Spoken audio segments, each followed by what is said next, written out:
Extra eraser, আরো extra eraser, extra sharpener, pencil.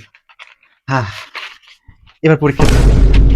আরে কলমই তো আনি নাই। এ বাবা, আরে কলম দাও তো। আরে আরে কলম দিলে হবে, যে কোনো কালি দাও, লাল বাদে। PHYASICS, physics. আজকে আমার ফেভারিট সাবজেক্টের এক্সাম। এই ফিজিক্স পরীক্ষা, কাম সারছে ভাইয়া। আমি তো বাংলা পড়ে আসছি। আচ্ছা ফিজিক্স বানানটা কি লিখি তো? ফিজিক্স, হ্যাঁ বানানটা কি? এটা পারি, এটা পারি, এটা পারি, এটা পারি, এটা পারি, আরে সবই পারি আমি। আজকে ফাটায় দেবো। এটা পারি না, এটা পারি না, এটা পারি না, এটা পারি না, এটা পারি না, কিছুই তো পারি না। কিছু একটা পারা উচিত ছিল। বাংলা পড়ে এসছি না, বানিয়ে বানিয়ে লিখি।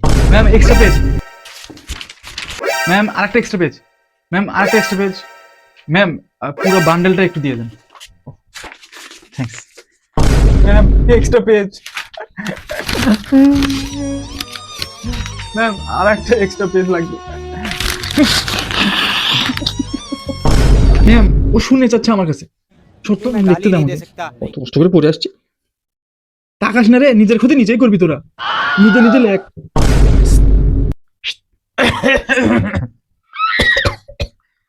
দুই দুই তিন দুই তিন দুই তিন দুই তিন। এ ভাই দেখা না একটু, আরে এদিকে খালি মেঘ দেখা, খালি মেঘ দেখা। উফ, এবার আমি 100-102 পাবো। এবার টপ করা থেকে কেউ ঠেকাতে পারবে না। যাক ভাই 33 পাবো, টানে টুনে পাস হওয়া থেকে কেউ আটকাতে পারবে না। ম্যাম নেন খাতা নেন। সেই পরীক্ষা দিলাম। আচ্ছা শোনো, এই ভিডিওতে চুপ করে তোমার টপার বন্ধুকে মেনশন করবা। আর হ্যাঁ, দ্বিতীয় কাজ হলো আমার মতো স্টুডেন্ট হও, তাহলে কমেন্টে লেখো হ্যাঁ এটা আমি। ও পড়াশোনা একটু করা লাগবে রে, টাইম পাচ্ছি না। সাথে কেমন পীড়িত করে মরে রে, পীড়িত করে মরে।